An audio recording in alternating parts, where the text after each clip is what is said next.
Increasingly, nations see the green economy as the new opportunity and are investing in this growth path.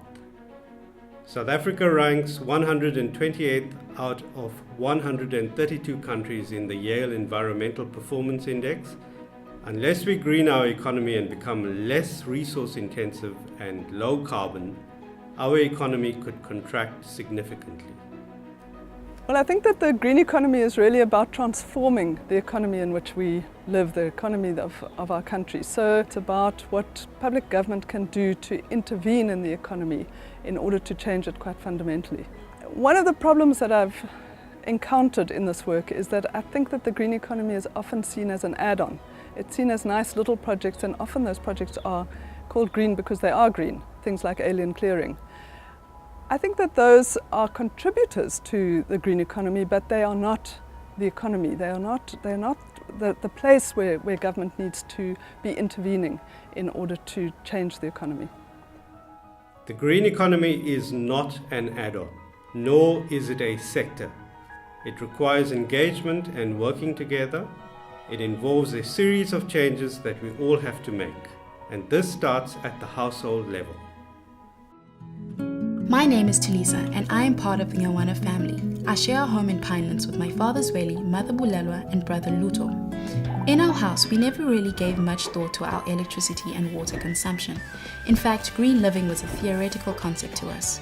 All this has now changed. The Green Building Council of South Africa was looking for a typical South African family to take part in the My Green Home initiative.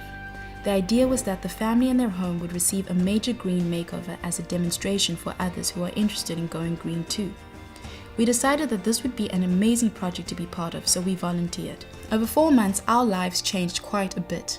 First, we did a home eco audit to see exactly how much water and electricity we use, where most of it is going, and what we spend on it. It was quite shocking to see how inefficient we were being and how much waste we generated. With the help of My Green Home, we set goals to save 40% on electricity and 20% on water. We also decided to try and reduce our waste going to landfill by 75%. We had some intensive training with a sustainability consultant, and we started to implement some lifestyle changes. We soon realized that small sacrifices or changes made a huge difference. The best part is that this behavior change stage didn't cost a cent, but it saved us a lot in our utility bills. The project has been a huge influence on how we behave, both as individuals but as members of society, because currently we are in a space where we are now very much aware of our own behavior and how we can manage that behavior in a way that contributes to energy saving and being able to contribute overall to the environment. Our house received a complete equipment retrofit, from LED light bulbs, a solar geyser and heat pump for our hot water, efficient appliances and fittings, water recycling, a new fireplace which runs on renewable wood pellets, to recycling bins and a small solar PV system to generate some of our own electricity from the sun. Within 3 months, we had already managed to save an amazing 45% on water and 48% on electricity. Conversations around how do you do your own composting, how are you able to save, what is a heat pump, what kind of solar water system you should have in your home, how do you choose in the market, which is full of many very complex and very comparable products, what is really particularly suitable for your own home. All of those conversations, before I wasn't aware, but now I'm very much aware and I can contribute to those.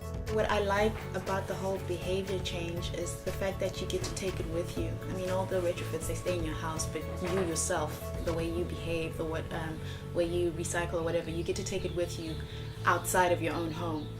The green economy also represents a major economic opportunity. It has enormous potential for job creation and economic growth. The Global Innovest report estimates the global low carbon and environmental goods and services market to be $6 trillion per annum. Where does the city government then intervene in order to change people from their electricity geysers to solar water heaters? We obviously can't make direct loans to households, but we can change the industry. The industry has been absolutely beset by fly-by-nights, by poor service delivery, by real sharks. So what we've been doing is accrediting service providers. We then have a team who check up on the accredited service providers, make sure that they have to sign a code of conduct, they have to meet various different criteria. Once they're accredited, they're part of the program, and what the city gives in return is significant oomph to the advertising. One of the major barriers is that people didn't know who to go to. They had very suspicious of the service providers, and they also didn't know which technologies to use. With each 100,000 solar water heaters installed, you get 3,000 job years created, 1 billion rand investment in the local economy. Most of those jobs are very local because they're in installation. 800 million rand staying inside the city's economy in households' pockets for paying out to other things other than electricity. About 300 or 400 million that is not going to Eskom, which is basically money that just leaves the city's economy. It's made in the city's economy, but it just leaves the city's economy. The green economy involves being smart, not only in using technology to help us achieve change, but also in our ability to be innovative. One important area is how we link the formal and informal economies and find ways to enable poor communities to benefit from the change.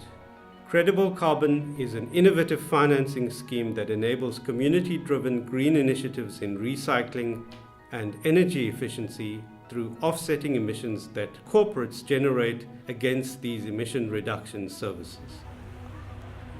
Right here we're standing at one of our flagship projects, which is the Hout Bay Recycling Cooperative. And what people in this project do is they collect waste out of the informal settlement of Imizamayetu and out of the suburb of Hout Bay, and they sort that waste into different commodities: glass, cardboard, paper, plastic, and they sell those commodities back into the recycling economy. That has a number of benefits. It reduces the amount of waste in the City of Cape Town's landfills. It creates local employment in the Imizamayetu community. It also makes for a much cleaner and healthier living environment, and crucially for our purposes, it's also associated with the greenhouse gas saving. And so we see that as a virtuous cycle of benefits. We play just one small role, which is quantifying the amount of greenhouse gas savings that result from the activities at the Hout Bay Recycling Cooperative, and then selling the credits and rewarding the people who work here 7 days a week, 365 days a year. Essentially what carbon registries do is they connect people who want to reduce or manage their carbon footprint with people who are generating greenhouse gas savings, and they allow those people to connect in a way that reduces the overall emissions of greenhouse gases into the atmosphere. So for a project like this, the amount of money that they earn from selling their carbon credits depends very much on the amount of waste that they recycle every year. This is quite a small project, and they're obliged to pay for audit fees and registry fees. But in spite of those costs, a project like this is able to add about 30% in terms of revenue onto what they would be getting from selling their recycled material into the recycling economy. And that's quite a significant top up for them. We only trade carbon credits from projects that not only reduce emissions, but also alleviate poverty at the same time. And we feel quite strongly that in the South African context, the green economy needs to speak to both environmental and to social imperatives, which are features of this country. What projects like this show is that through innovation and through considering and managing and thinking about your carbon footprint, there are ways in which you can not only reduce your tax exposure in the event of a carbon tax being implemented, but can also contribute to virtuous cycles of economic and social development whilst reducing climate change at the same time. That leads to the type of green economy in which everyone benefits. South Africa is thinking of introducing a carbon tax in 2016 as part of meeting its international obligations to reduce carbon emissions. If we do this as a country, it will almost certainly have impact on companies that are intensive greenhouse gas emitters, which is a large number of companies. It will also create opportunities for new growth in resource-efficient, low-carbon products and services. The green economy also involves game-changing technological innovations that can accelerate national economic competitiveness. One area where South Africa has a technological edge that can help create new industries and beneficiate our raw materials is in hydrogen fuel cells. The technological edge that produced the Joule electric car prototype is also the basis for cutting-edge local research at local universities. The beauty with the fuel cells is that we are using a very important metal called platinum, and we're very rich of that unique metal here in South Africa. In fact, we have about 80% of platinum resources worldwide. Okay, we're number one. Really, what we're looking into is to develop the technology here, to try to innovate, and also to create jobs around that innovation. And this is so important here. We are R&D technologists. We are not per se here entrepreneurs. We actually make things happen here on the ground, but we need the clever people to make business and turn actually our ideas into money. Now, this is actually the main objective of HySA. Okay, look, we have the resources here. We're not in Europe where they will need the platinum, they will need the raw materials. We have it in here. We can use it, and they don't have the sun as much as we have. Okay, and so again, we have a very resourceful country, and we should capitalize. We should use what we have here in order to, put it bluntly, to make money and to create jobs. To create industries around hydrogen fuel cells. This program is fully funded by the Department of Science and Technology, and I think what would be very important for the country is to also have an input for other departments.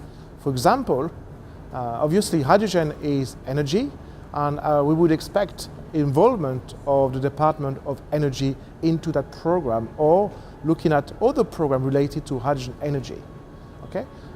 Again, the Department of Trade and Industry should be also involved in that program, because we're looking at into now, which is the phase 3 of our really plan, looking at really the commercialization of the technology. The green economy touches on every aspect of our economy, from household choices to industrial policy options. Government has a key role to play in enabling the change. Government is a regulator, it is a consumer, it can help create consumer confidence in green products. It is an investor in marketing, R&D and business development. It is a facilitator bringing together stakeholders in targeted sector to stimulate innovation and growth.